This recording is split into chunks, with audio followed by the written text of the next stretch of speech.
Hi hello ನಮಸ್ಕಾರ welcome back to S M study material YouTube channel. Students ಯಾರೆಲ್ಲ ಇನ್ನೂ ನನ್ನ ಚಾನಲ್ನ ಸಬ್ಸ್ಕ್ರೈಬ್ ಮಾಡಿಲ್ವೋ ಪ್ಲೀಸ್ ಬೇಗ ಬೇಗ ಹೋಗಿ ಚಾನಲ್ನ ಸಬ್ಸ್ಕ್ರೈಬ್ ಮಾಡ್ಕೊಳ್ಳಿ. ಹಾಗೆ ಪಕ್ಕದಲ್ಲಿರುವಂತಹ ಬೆಲ್ ಐಕನ್ನ ಪ್ರೆಸ್ ಮಾಡಿ. ಯಾಕಂತಂದರೆ ಇವಾಗ ನಿಮ್ಮ ಸಮ್ ಡಿಸ್ಟ್ರಿಕ್ಸ್ಗಳಲ್ಲಿ ಮಿಡ್ ಟರ್ಮ್ ಎಕ್ಸಾಮ್ ಕಂಪ್ಲೀಟ್ ಆಗಿರಬಹುದು ಆ್ಯಂಡ್ ಇನ್ನೂ ಸಮ್ ಡಿಸ್ಟ್ರಿಕ್ಸ್ಗಳಲ್ಲಿ ಎಕ್ಸಾಮ್ ಇನ್ನೂ ಪೆಂಡಿಂಗಲ್ಲಿದೆ. ಸೊ ಅಂತಹ ವಿದ್ಯಾರ್ಥಿಗಳಿಗೆ ನನ್ನ ವಿಡಿಯೋದಿಂದ ತುಂಬ ಅಂದರೆ ತುಂಬ ಹೆಲ್ಪ್ ಆಗುತ್ತೆ. ಯಾಕಂತಂದರೆ ಪ್ರತಿಯೊಂದು ವಿಡಿಯೋದಲ್ಲೂ ಕೂಡ ನಾನು ಮೋಸ್ಟ್ ಇಂಪಾರ್ಟೆಂಟ್ ಕ್ವಶನ್ಸ್ಗಳನ್ನಷ್ಟೇ ನಾನು ತಿಳಿಸಿದ್ದೀನಿ. ಇವಷ್ಟೇ ಮಾಡಿದರೂ ಕೂಡ ನೀವು ತುಂಬ ಸುಲಭವಾಗಿ ಉತ್ತಮ ಅಂಕಗಳನ್ನು ಪಡೆಯಬಹುದು. ಅದಕ್ಕೋಸ್ಕರ ಮೊದಲು ನನ್ನ ಚಾನಲ್ನ ಸಬ್ಸ್ಕ್ರೈಬ್ ಮಾಡಿಕೊಳ್ಳಿ. ಹಾಗೆ ಮುಂದೆ ಬರುವಂತಹ ಆ್ಯನ್ಯುವಲ್ ಎಕ್ಸಾಮ್ಸ್ಗಳಲ್ಲಿ ನಿಮಗೆ ತುಂಬ ಯೂಸ್ಫುಲ್ ಆಗುತ್ತೆ ಈ ವಿಡಿಯೋಗಳು. Okay, let us start the video. First question ನೋಡಿ, define molality and its SI unit. ಇದು ಕೂಡ ತುಂಬ ಅಂದರೆ ತುಂಬ ಇಂಪಾರ್ಟೆಂಟ್ ಅಂತ ಹೇಳ್ಬೋದು. ಆ್ಯಂಡ್ ಅದ್ರ ಜೊತೆಗೆ ಮೊಲಾರಿಟಿ ಮತ್ತು ಮೋಲ್ ಫ್ರ್ಯಾಕ್ಷನ್, ಇವು ಮೂರು ಏನಿದೆ ತುಂಬ ಅಂದರೆ ತುಂಬ ಇಂಪಾರ್ಟೆಂಟು. ಅದ್ರ ಜೊತೆಗೆ ನೀವು ಎಸೈನ್ ಇಟ್ ಕೂಡ ನೋಡ್ಕೋಬೇಕು. ಇದು 100% ನಿಮ್ಮ ಮಿಡ್ ಟರ್ಮ್ ಎಕ್ಸಾಮ್ಗಳಲ್ಲಿ ಬೀಳೋ ಚಾನ್ಸಸ್ ಇದೆ. ಅದ್ರ ಜೊತೆಗೆ ಆ್ಯನ್ಯುವಲ್ ಎಕ್ಸಾಮ್ಗಳಲ್ಲೂ ಕೂಡ ಇದು ತುಂಬ ಇಂಪಾರ್ಟೆಂಟು, ಇವು ಮೂರು ಕೂಡ. Okay, next question, what happens to molarity and molality when temperature is increase? So ನೋಡಿ, ಟೆಂಪರೇಚರ್ ಇನ್ಕ್ರೀಸ್ ಆದಾಗ ಮೊಲಾರಿಟಿ ಮತ್ತು ಮೊಲಾಲಿಟಿಯಲ್ಲಿ ಏನಾಗುತ್ತೆ, ಅದ್ರದ್ದು ಒಂದು ರೀಸನನ್ನು ನೀವು ಇಲ್ಲಿ ಕೊಡಬೇಕಾಗುತ್ತೆ. ಓಕೆ, ಇದು ಕೂಡ ಇಂಪಾರ್ಟೆಂಟ್ ಆಗಿದೆ. ನೆಕ್ಸ್ಟ್ ನೋಡಿ, ತುಂಬ ಇಂಪಾರ್ಟೆಂಟ್ ಕ್ವಶನ್ಸ್ ಅಂದರೆ ಆಸ್ಮೋಸಿಸ್ಸು ಮತ್ತು ಆಸ್ಮೋಟಿಕ್ ಪ್ರೆಷರು, ಇವೆರಡನ್ನೂ ಕೂಡ ನೀವು ಡಿಫೈನ್ ಮಾಡಬೇಕಾಗುತ್ತೆ. ಇದು ಕೂಡ ಮೋಸ್ಟ್ ಇಂಪಾರ್ಟೆಂಟ್ ಕ್ವಶನ್ ನಿಮಗೆ. Next isotonic solution, hypertonic solution and hypotonic solution, ಇವು ಮೂರು ಮೋಸ್ಟ್ ಇಂಪಾರ್ಟೆಂಟ್ ಕ್ವಶನ್ ಅಂತ ಹೇಳ್ಬೋದು. Okay, these 3 are most important questions for your mid term as well as annual exam. Okay, next what are azeotropic mixture ಆಗಿರ್ಬೋದು, ಇದು ಕೂಡ important ಆಗಿ ಬಂದೇ ಬರುತ್ತೆ. And state Henry's law and give a mathematical expression and Raoult's law give a mathematical expression, ಇವೆರಡೂ ಕೂಡ ತುಂಬ ಅಂದರೆ ತುಂಬ ಇಂಪಾರ್ಟೆಂಟು. ನಿಮ್ಮ ಮಿಡ್ ಟರ್ಮಲ್ಲಿ ಎರಡರಲ್ಲಿ ಯಾವುದಾದ್ರೂ ಒಂದು ಕನ್ಫರ್ಮ್ ಆಗಿ ಬಿದ್ದೇ ಬೀಳುತ್ತೆ. ಓಕೆ, ನೆಕ್ಸ್ಟ್ ನೋಡಿ, ಇದು ಮೋಸ್ಟ್ ಇಂಪಾರ್ಟೆಂಟ್ ಕ್ವಶನ್ ಅಂದರೆ differentiate between ideal and non ideal solution. So ideal and non ideal ಸೊಲ್ಯೂಷನ್ದು ಡಿಫ್ರೆನ್ಶಿಯೇಟ್ ಇದ್ದಾವೆ. ಒಂದು 3 to 4 ಡಿಫ್ರೆನ್ಶಿಯೇಟ್ನ ನೀವು ನೋಡ್ಕೊಂಡ್ಬಿಟ್ರೆ ನೀವು ಈಸಿಯಾಗಿ ಇದರಲ್ಲಿ ಫುಲ್ ಮಾರ್ಕ್ಸನ್ನು ಪಡಿಬಹುದು. ಎಕ್ಸಾಂಪಲ್ ಅಂದರೆ ideal it obeys the Raoult's law ಆಗಿರ್ಬೋದು, and non ideal does not obey the Raoult's law. So ಈ ಥರ ನಿಮಗೆ ಸಮ್ ಡಿಫ್ರೆನ್ಶಿಯೇಟ್ ಇದ್ದಾವೆ ಐಡಿಯಲ್ದು ಮತ್ತು ನಾನ್ ಐಡಿಯಲ್ದು. ಸೊ ಅವುಗಳನ್ನು ನೋಡ್ಕೊಂಡ್ಬಿಡಿ, ತುಂಬ ಇಂಪಾರ್ಟೆಂಟು, ಮೋಸ್ಟ್ ಇಂಪಾರ್ಟೆಂಟ್ ಕ್ವಶನು, ಇವಾಗಲೇ ಹೇಳ್ತಿದ್ದೀನಿ, ಟಿಕ್ ಮಾಡಿ ಇಟ್ಕೊಳ್ಳಿ. ಓಕೆ, ನೆಕ್ಸ್ಟ್ ಕ್ವಶನ್ ಬಂದ್ಬಿಟ್ಟು effects of temperature on solubility of a gas in a liquid and solubility of a solid in a liquid, ಎರಡು ಕೂಡ ಮೋಸ್ಟ್ ಇಂಪಾರ್ಟೆಂಟ್ ಕ್ವಶನು. ನಿಮಗೆ ವಿಡಿಯೋ ತುಂಬ speed ಅನಿಸ್ತಾ ಇದ್ದರೆ ದಯವಿಟ್ಟು ಡಿಸ್ಕ್ರಿಪ್ಷನ್ ಬಾಕ್ಸಲ್ಲಿ ನಾನು PDF ಲಿಂಕನ್ನು ಕೊಟ್ಟಿರ್ತೀನಿ, ಅದರಲ್ಲಿ ಹೋಗಿ ನೀವು ಕ್ವಶನ್ಸನ್ನು ನೋಡಿಕೊಂಡು ನೋಟ್ ಮಾಡಿ ಇಟ್ಕೊಳ್ಳಿ. ನೋಡಿ, ಪ್ರಾಬ್ಲಮ್ಸ್ ಯಾವ ಬರುತ್ತೆ ಸೊಲ್ಯೂಷನ್ ಚಾಪ್ಟರ್ದಲ್ಲಿ ಅಂತಂದರೆ based on the calculation of molar mass. Molar mass calculation ಕೇಳ್ಬೋದು, ವೆಪರ್ ಪ್ರೆಷರ್ದೊಂದು, ಇಲ್ಲಾಂದರೆ ಆಸ್ಮೋಟಿಕ್ ಪ್ರೆಷರು, ಇದರಲ್ಲೇ ನಿಮಗೆ ಯಾವುದಾದ್ರೂ ಒಂದು ಪ್ರಾಬ್ಲಮ್ ಅಂದರೂ ಬಂದೇ ಬರುತ್ತೆ. ಓಕೆ, ಇದರ ಜೊತೆಗೆ ಈ ಮಿಡ್ ಟರ್ಮ್ ಎಕ್ಸಾಮ್ಗಳಲ್ಲಿ 3 ಕ್ವಶನ್ಸ್ ಬಿಟ್ಟಿದ್ದಾರೆ. 1, 2, 3 ಮಾಡೆಲ್ ಕ್ವಶನ್ ಪೇಪರ್ಸ್ ಬಿಟ್ಟಿದ್ದಾರೆ. ಸೊ ಆ ಮಾಡೆಲ್ ಕ್ವಶನ್ ಪೇಪರ್ದಲ್ಲಿ ಸೊಲ್ಯೂಷನ್ ಚಾಪ್ಟರ್ದಲ್ಲಿ ಯಾವ ಕ್ವಶನ್ ಬಂದಿದೆ, ಯಾವ ಮಾಡೆಲ್ ಕ್ವಶನ್ ಪೇಪರ್ದಲ್ಲಿ ಯಾವ ಕ್ವಶನ್ ಬಂದಿದೆ ಅಂತ ನಾ ಈ ಒಂದು ವಿಡಿಯೋದಲ್ಲಿ ಕೂಡ ತಿಳಿಸ್ಕೊಡ್ತಾ ಇದ್ದೀನಿ. 3 ಮಾಡೆಲ್ ಕ್ವಶನ್ ಪೇಪರ್ದಲ್ಲಿ ಬಂದಂತಹ ವೆರಿ ಇಂಪಾರ್ಟೆಂಟ್ ಕ್ವಶನ್ಸ್ಗಳನ್ನು ಕೂಡ ನಾನು ಈ ಒಂದು ವಿಡಿಯೋದಲ್ಲಿ ಸಾಲ್ವ್ ಮಾಡಿದ್ದೀನಿ.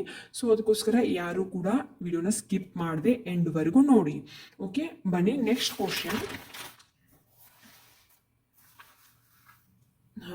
ನೋಡಿ, ಇಲ್ಲಿದೆ ಮಾಡೆಲ್ ಕ್ವಶನ್ ಪೇಪರ್ 1ರಲ್ಲಿ ಈ ಕ್ವಶನ್ ಬಂದಿದೆ ಸೊಲ್ಯೂಷನ್ ಚಾಪ್ಟರ್ದಿಂದ. ಏನಂದರೆ name the 2 components present in a binary solution and which component determine the physical state of the binary solution. ಈ ಒಂದು ಕ್ವಶನ್ ನೋಡಿ, ಇಲ್ಲಿ 2 ಕಂಪೋನೆಂಟ್ಸನ್ನು ಹೇಳಬೇಕು, ಬೈನರಿ ಸೊಲ್ಯೂಷನ್ದಲ್ಲಿ ಯಾವ 2 ಕಂಪೋನೆಂಟ್ಸ್ ಇರುತ್ತೆ ಅಂತ. ಸೊ ನೋಡಿ, answer is solute and solvent. ಅದರ ಜೊತೆಗೆ which component determine the physical state of the binary solution ಅಂತ ಕೇಳಿದ್ದಾರೆ. So physical state of solvent determines the physical state of solution. It is the answer. Okay, note ಮಾಡಿ ಇಟ್ಕೊಳ್ಳಿ. Most important question ಇದು. ಮಾಡಲ್ question paper 1ರಲ್ಲಿ ನಿಮ್ಗೆ ಈ question ಬಿದ್ದಿದೆ. ಇವನ್ ನಿಮಗೆ ರಿಪೀಟ್ ಆಗ್ಬೋದು, ಯಾಕಾಗಲ್ಲ? ಮಾಡಲ್ ಕ್ವಶನ್ ಪೇಪರ್ ಬಿಟ್ಟಿದ್ದಾರೆ ಅಂತಂದರೆ ಅದರಲ್ಲಿ ನೀವು ಸಮ್ ಕ್ವಶನ್ಸ್ ಅಂತೂ 85% ನಿಮಗೆ ಕ್ವಶನ್ಸ್ ಅದರಲ್ಲಿನೇ ಬರುತ್ತೆ. Okay, so don't ignore that question papers. Okay, let us move on the next question and write 3 reasons to justify that osmotic pressure method has the advantage over other qualitative methods for the measurement of molar mass of the proteins and polymers. So ನೋಡಿ, ಇದು ಕೂಡ solution ಚಾಪ್ಟರ್ದಲ್ಲಿ ಬಂದಂತಹದ್ದು. Model question paper 2ದಲ್ಲಿ ನಿಮಗೆ ಈ question ಬಂದಿದೆ. Answer ಬಂದ್ಬಿಟ್ಟು this method uses a molarities instead of a molalities and as compared to higher qualitative properties its magnitude is large even for a dilute solution. ಈ ಥರ ನಿಮಗೆ ಒಂದು 2 ಪಾಯಿಂಟ್ಸ್ನ ನಾನು ಇಲ್ಲಿ ಕೊಟ್ಟಿದ್ದೀನಿ. ಸೊ ನೀವು ಸಮ್ ಅದರ್ ಪಾಯಿಂಟ್ಸನ್ನು ನೀವು ಇದಕ್ಕೆ ಆ್ಯಡ್ ಮಾಡ್ಕೋಬಹುದು. ಇದು ಮಾಡಲ್ ಕ್ವಶನ್ ಪೇಪರ್ 2ದಲ್ಲಿ ಬಂದಿದೆ. ಓಕೆ, ನೆಕ್ಸ್ಟ್ ಫ್ಯಾರಡೇಸ್ ಲಾ ನಿಮಗೆ ಕ್ವಶನ್ ಕೇಳಿದ ತಕ್ಷಣ ನಿಮಗೆ ಆನ್ಸರ್ ಕಣ್ಮುಂದೆ ಬಂದ್ಬಿಡ್ಬೇಕು. ಯಾಕಂದರೆ ಫಿಕ್ಸ್ಡ್ ಕ್ವಶನ್ ಅಂತ ಹೇಳ್ಬೋದು. First law and second law ಏನಿದೆ ಫಿಕ್ಸ್ಡ್ ಕ್ವಶನ್ಸ್ ಇವು. ಎಲೆಕ್ಟ್ರೋಕೆಮಿಸ್ಟ್ರಿ ಚಾಪ್ಟರ್ದಲ್ಲಿ ಬರುತ್ತೆ. ಸೊ ಇವೆರಡೂ ಲಾಸನ್ನು ಕೂಡ ನೀವು ಪರ್ಫೆಕ್ಟ್ ಅಂದರೆ ಮೋಸ್ಟ್ ಪರ್ಫೆಕ್ಟ್ ಆಗಿಬಿಡಬೇಕು. ಓಕೆ, ನೆಕ್ಸ್ಟ್ ಇದು ಇಂಪಾರ್ಟೆಂಟ್ ಅಂತ ಹೇಳ್ಬೋದು. Annual exam and mid term exam both ಎಕ್ಸಾಮ್ದಲ್ಲೂ ಕೂಡ ಇದು repeated questions.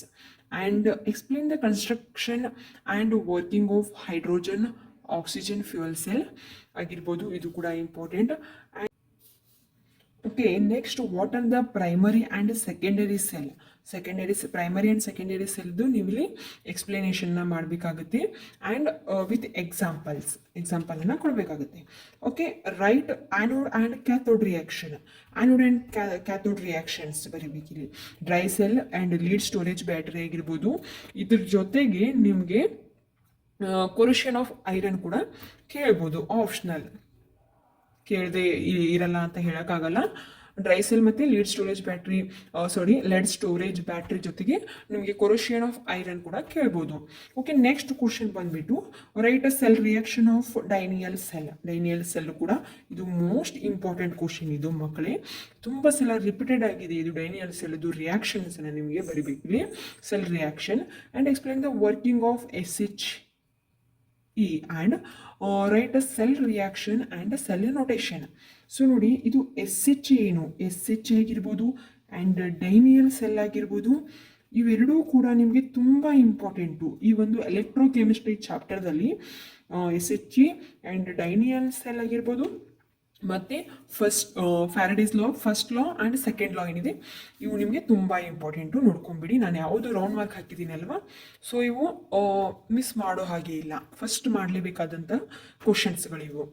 The cell reaction and cell notation. Okay, next ಬಂದ್ಬಿಟ್ಟು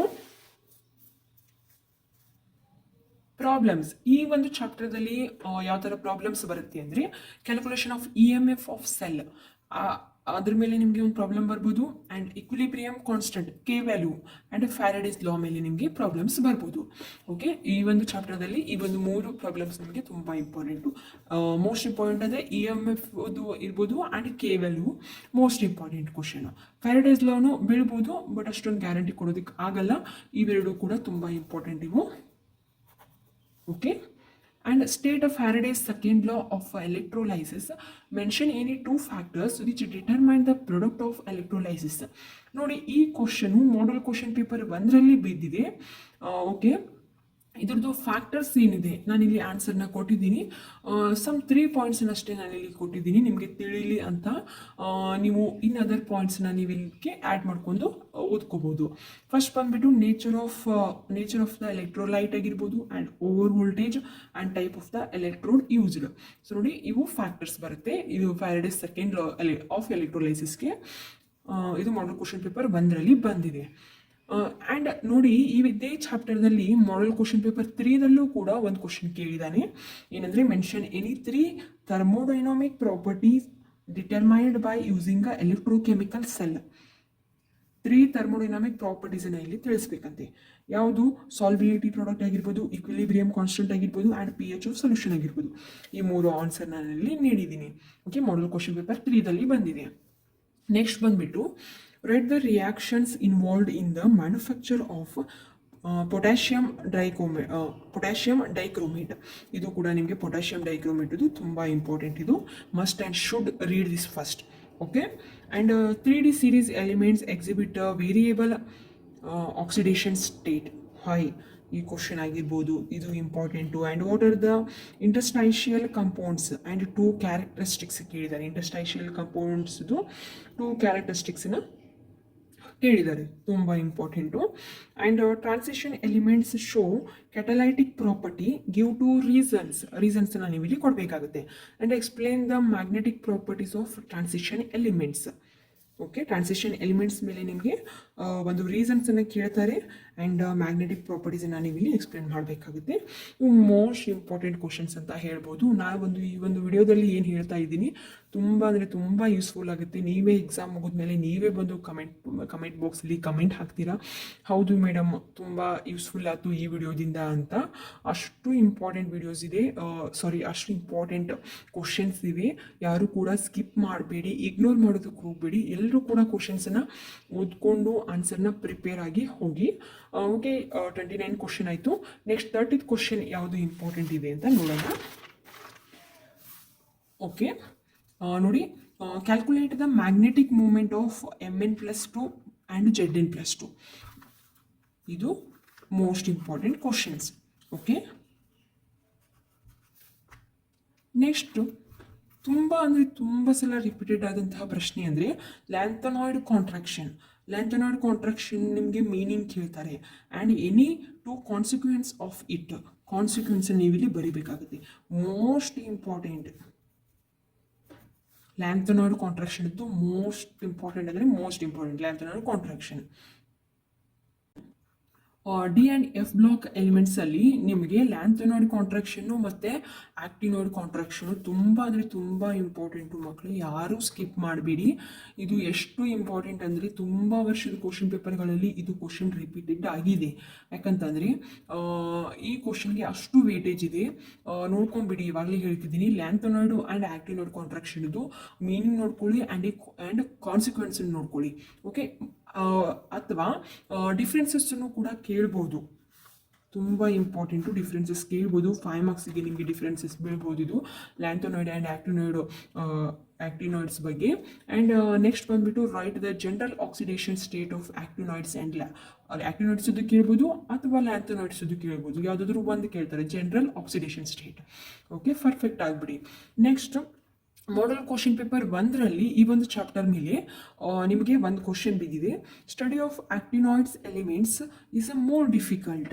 ಗಿವ್ ಎನಿ 3 ರೀಸನ್ಸ್ ಕೊಡಬೇಕಂತೆ. Actinoid elements is a more difficult ಅನ್ನೋದಕ್ಕೆ. ಸೊ ರೀಸನ್ಸನ್ನು ನಾನು ಇಲ್ಲಿ ಹೇಳಿದ್ದೀನಿ ನೋಡಿ. The actinoids are radioactive elements and half life of actinoids are very short, shows a variable oxidation state. So ಇವು 3 ರೀಸನ್ಸನ್ನು ನಾನು ಇಲ್ಲಿ ನೀಡಿದ್ದೀನಿ, ನೋಡ್ಕೊಂಡ್ಬಿಡಿ. ರೀಸನ್ಸು ತುಂಬ ಅಂದರೆ ತುಂಬ ಇಂಪಾರ್ಟೆಂಟ್. ಇದು ಮಾಡಲ್ ಕ್ವಶನ್ ಪೇಪರ್ 1ರಲ್ಲಿ ಈ ಕ್ವಶನ್ ಬಿದ್ದಿದೆ. ಆ್ಯಂಡ್ ನೆಕ್ಸ್ಟ್ ಕ್ವಶನ್ ಬಂದುಬಿಟ್ಟು SN1 SN2 ಮೆಕ್ಯಾನಿಸಮ್ ಏನಿದೆ, ಹೆಲೋ ಅಲ್ಕಿನ್ಸ್ ಆ್ಯಂಡ್ ಹೆಲೋ ಅರಿನ್ಸ್, ಈ ಒಂದು ಚಾಪ್ಟರ್ದಲ್ಲಿ ನಿಮಗೆ ಈ ಒಂದು ಟಾಪಿಕ್ದಲ್ಲಿ ನಿಮಗೆ ಕ್ವಶನ್ಸ್ ಬರುತ್ತೆ. SN1 and SN2 mechanism of the conversion of bromide into tert butyl alcohol ಕೇಳ್ಬೋದು, ಅಥವಾ conversion of methyl chloride to methyl ಆಲ್ಕೋಹಾಲನ್ನು ಕೇಳ್ಬೋದು. Okay, SN1 and SN2 mechanism ಏನಿದೆ ತುಂಬ ಇಂಪಾರ್ಟೆಂಟು, ನೋಡ್ಕೊಂಬಿಡಿ. Okay, let us move on the next question. Explain. ನೋಡಿ, ಇವಷ್ಟು ಏನಿದೆ ನಾನು ಒಂದೇ ಕಡೆ ಕೊಟ್ಟಿದ್ದೀನಿ. ಇವಷ್ಟು ಕ್ವಶನ್ಸ್ನ ಯಾವ ಥರ ರಿಯಾಕ್ಷನ್ಸ್ ನಿಮಗೆ ಇಂಪಾರ್ಟೆಂಟ್ ಆಗುತ್ತೆ. ಫಿಂಕಲ್ಸ್ಟೈನ್ ರಿಯಾಕ್ಷನ್ ಆಗಿರ್ಬೋದು, ತುಂಬ ಅಂದರೆ ತುಂಬ ಇಂಪಾರ್ಟೆಂಟು. ಆ್ಯಂಡ್ ಸ್ವಾಟ್ಸ್ ರಿಯಾಕ್ಷನ್ ತುಂಬ ಇಂಪಾರ್ಟೆಂಟು. ಮಾಡಲ್ ಕ್ವಶನ್ ಪೇಪರ್ 1ರಲ್ಲಿ ಕೇಳಿದ್ದಾರೆ ಇದನ್ನು ವಿತ್ ಎಕ್ಸಾಂಪಲ್ಸ್ ಕೂಡ. And Wurtz Fittig reaction and Fittig reaction model question paper 3ದಲ್ಲಿ ಕೇಳಿದ್ದಾರೆ. ನೋಡಿ, ಇವಷ್ಟು ಎಷ್ಟು 5 ರಿಯಾಕ್ಷನ್ಸ್ ಏನಿದೆ ನಾನು ಒಂದೇ ಕಡೆ ಬರೆದಿದ್ದೀನಿ. ತುಂಬ ಇಂಪಾರ್ಟೆಂಟು. 99% ಇದು ನಿಮಗೆ ಈ 5ರಲ್ಲಿ ನಿಮಗೆ 1 ಅಥವಾ 2 ನಿಮಗೆ ಮಿಡ್ ಟರ್ಮ್ ಎಕ್ಸಾಮದಲ್ಲಿ ಖಂಡಿತವಾಗ್ಲೂ ಬಿದ್ದೇ ಬೀಳುತ್ತೆ. ಈವನ್ ಆ್ಯನ್ಯುವಲ್ ಎಕ್ಸಾಮ್ದಲ್ಲೂ ಕೂಡ ನಿಮಗೆ ಈ 5ರಲ್ಲಿ ನಿಮಗೆ ಬಂದೇ ಬರುತ್ತೆ ರಿಯಾಕ್ಷನ್. ಗೊತ್ತಾಯ್ತಲ್ವಾ? Finkelstein reaction, Swarts reaction, Wurtz Fittig reaction. Okay, ಇವಷ್ಟು ಇಂಪಾರ್ಟೆಂಟು. ವಿತ್ ಎಕ್ಸಾಂಪಲ್ಸ್ ನೋಡ್ಕೊಂಬೇಡಿ. And next one, what is the racemisation ಆಗಿರ್ಬೋದು, ಆ್ಯಂಡ್ ವಾಟ್ ಆರ್ ದ ಏನಿದು ಎನಾಂಟಿಯೋಮರ್ಸ್. ಓಕೆ, ಎನಾಂಟಿಯೋಮರ್ಸ್ ಆಗಿರ್ಬೋದು, ನೋಡ್ಕೊಂಬಿಡಿ. ಇವು ಕೂಡ ತುಂಬ ಇಂಪಾರ್ಟೆಂಟು. ಆ್ಯಂಡ್ ನೆಕ್ಸ್ಟ್ ಕ್ವಶನ್ ಬಂದ್ಬಿಟ್ಟು, ವಾಟ್ ಈಸ್ ಅ ಕೈರಾಲಿಟಿ ಮೇಲೆ ನಿಮಗೆ ಒಂದು ಕ್ವಶನ್ ಬಂದೇ ಬರುತ್ತೆ. ಇವಾಗಲೇ ಹೇಳ್ತಿದ್ದೀನಿ, chirality is most important question. Okay, ನೋಡ್ಕೊಂಬಿಡಿ ಕೈರಾಲಿಟಿದು. And next question, what is Grignard reagent and its formula. ಇದು ಕೂಡ important too must and should read this first. And what are the freons ಆಗಿರ್ಬೋದು, what is the its effect on environment. Freons ಮೀನಿಂಗ್ನು ಬರಬೇಕಾಗುತ್ತೆ ಇಲ್ಲಿ ನೀವು. And write any 3 differences between SN1 and SN2 reactions mechanism. ನೋಡಿ, SN1 and SN2 reaction ನೀವು explain ಮಾಡಿ ಅಂತಲೂ ಕೇಳ್ಬೋದು. ಅದ್ರ ಜೊತೆಗೆ ನಿಮಗೆ 2 ಡಿಫ್ರೆನ್ಷಿಯೇಷನ್ ಕೇಳ್ತಾರೆ. ಈವನ್ ಇದು ಮಾಡಲ್ ಕ್ವಶನ್ ಪೇಪರ್ 2ದಲ್ಲಿ ಕೂಡ ನಿಮಗೆ ಈ ಕ್ವಶನ್ ಬಿದ್ದಿದೆ. ಓಕೆ, 2 ಕೂಡ ತುಂಬ ಇಂಪಾರ್ಟೆಂಟ್. ಇದು ಇವಾಗಲೇ ಹೇಳ್ತಿದ್ದೀನಿ. How phenol is prepared by cumene process ಆಗಿರ್ಬೋದು, most important. And Kolbe's reaction, Williamson's ether synthesis ಆಗಿರ್ಬೋದು. And explain the mechanism of acid catalyzed dehydration of ethanol into ethane. 5 ಮಾರ್ಕ್ಸಿಗೆ ನಿಮಗೆ ಮೋಸ್ಟ್ ಇಂಪಾರ್ಟೆಂಟ್ ಕ್ವಶನ್ ಇದು. 5 ಮಾರ್ಕ್ಸಿಗೆ ಬಿದ್ದೇ ಬೀಳುತ್ತೆ 100%. ಆ್ಯಂಡ್ ಎಸ್ಟಿರಿಫಿಕೇಶನ್ ರಿಯಾಕ್ಷನ್ ಆಗಿರ್ಬೋದು, very important. Esterification reaction is very important. Next, last but least, the question is, write the reaction involved in the mechanism of acid catalyzed dehydration of alcohol to alkene. ಇದು model question paper 1ರಲ್ಲಿ ನಿಮಗೆ ಬಿದ್ದಿದೆ. Okay, ನೋಡಿ ಮಕ್ಕಳೇ, ನಾನು ಯಾವ್ಯಾವ important ಅಂತ ಹೇಳಿದ್ದೀನಲ್ವ, ಅವಷ್ಟು ಕೂಡ ತುಂಬ ಇಂಪಾರ್ಟೆಂಟು. ನೀವು ಅವಕ್ಕೆಲ್ಲವಕ್ಕೂ ಕೂಡ ಗಮನ ಕೊಟ್ಟು ಅವುಗಳನ್ನು ಸ್ಟಡಿ ಮಾಡಿ. ನಿಮಗೆ ಮಿಡ್ ಟರ್ಮಲ್ಲಿ ಆಗಿರ್ಬೋದು, ಈವನ್ ಆ್ಯನ್ಯುವಲ್ ಎಕ್ಸಾಮ್ದಲ್ಲೂ ಕೂಡ ನಿಮಗೆ ತುಂಬ ಹೆಲ್ಪ್ ಆಗುತ್ತೆ. ನಿಮಗೆ ಯಾರಿಗೆಲ್ಲ ಕೆಮಿಸ್ಟ್ರಿ ಮ್ಯಾಮ್ ನಾನು ಪಾಸ್ ಆಗ್ತೀನೋ ಇಲ್ವೋ, ನನಗೆ ತುಂಬ ಕಷ್ಟ ಆಗ್ತಿದೆ, ಎಲ್ಲ ಚಾಪ್ಟರ್ಸನ್ನು ಸ್ಟಡಿ ಮಾಡೋದಕ್ಕೆ ಏನು ಅರ್ಥ ಆಗ್ತಿಲ್ಲ ಅಂತ ಅನ್ನೋರು ದಯವಿಟ್ಟು ನನ್ನ ವಿಡಿಯೋನ ಸ್ವಲ್ಪ ಹೊತ್ತು ಟೈಮ್ ಕೊಟ್ಟು ಈ ವಿಡಿಯೋನ ನೋಡಿ. 50 ಕ್ವಶನ್ಸನ್ನು ನಾನು 50 ಇಂಪಾರ್ಟೆಂಟ್ ಕ್ವಶನ್ಸನ್ನು ನಾನು ಇಲ್ಲಿ ಈ ಒಂದು ವಿಡಿಯೋದಲ್ಲಿ ತಿಳಿಸಿದ್ದೀನಿ. ಸೊ ಇವಷ್ಟೇ ಮಾಡಿ ನೀವು ಸಾಕು. ಎಲ್ಲರೂ ಕೂಡ ಪಾಸ್ ಆಗಲ್ಲ ಅನ್ನೋರು ಕೂಡ ಕೆಮಿಸ್ಟ್ರಿ ಸಬ್ಜೆಕ್ಟ್ದಲ್ಲಿ ಪಾಸ್ ಆಗ್ತೀರಾ. ಅದ್ರ ಜೊತೆಗೆ ಉತ್ತಮವಾದಂತಹ ಅಂಕಗಳನ್ನು ಕೂಡ ಪಡಿತೀರಾ ಅಂತ ಹೇಳ್ತೀನಿ. ಓಕೆ, ಈ ವಿಡಿಯೋವನ್ನು ಆದಷ್ಟು ಮಟ್ಟಿಗೆ ಲೈಕ್ ಮಾಡಿ, ಶೇರ್ ಮಾಡಿ, ಕಮೆಂಟ್ ಮಾಡಿ. ಹಾಗೆ ನಿಮ್ಮ ಫ್ರೆಂಡ್ಸ್ ಗ್ರೂಪ್ಗಳಿಗೂ ಕೂಡ ಈ ವಿಡಿಯೋನ ಶೇರ್ ಮಾಡಿ. ಎಲ್ಲರಿಗೂ ಕೂಡ ಈ ವಿಡಿಯೋದು ಬೆನಿಫಿಟ್ಸ್ ಸಿಗಲಿ. ಹಾಗೆ ನನ್ನ ಕಮೆಂಟ್ ಬಾಕ್ಸಲ್ಲಿ ಕಮೆಂಟ್ ಹಾಕಿ, ನಿಮಗೆ ಯಾವಾಗ ಕೆಮಿಸ್ಟ್ರಿ ಎಕ್ಸಾಮ್ ಇದೆ ಅಂತ. ಅದ್ರ ಜೊತೆಗೆ ನಿಮಗೆ ಯಾವ ಒಂದು ಸಬ್ಜೆಕ್ಟ್ ಮೇಲೆ ಇನ್ನೂ ಇಂಪಾರ್ಟೆಂಟ್ ಕ್ವಶನ್ಸ್ ಬೇಕಾಗಿದೆ ಅಂತ ಕಮೆಂಟ್ ಹಾಕಿ. ನಾನು ಆ ಒಂದು ಸಬ್ಜೆಕ್ಟ್ ಮೇಲೆ ನಾನು ವಿಡಿಯೋನ ಮಾಡಿ ಅಪ್ಲೋಡ್ ಮಾಡ್ತೀನಿ. ಹಾಗೆ ಈ ವಿಡಿಯೋ ನಿಮಗೆ ಇಷ್ಟ ಆಗಿದ್ದರೆ ದಯವಿಟ್ಟು ನನ್ನ ವಿಡಿಯೋನ ಲೈಕ್ ಮಾಡಿ, ಶೇರ್ ಮಾಡಿ, ಚಾನಲ್ನ ಸಬ್ಸ್ಕ್ರೈಬ್ ಮಾಡ್ಕೋದನ್ನು ಮಾತ್ರ ಮರಿಬೇಡಿ. Thank you so much.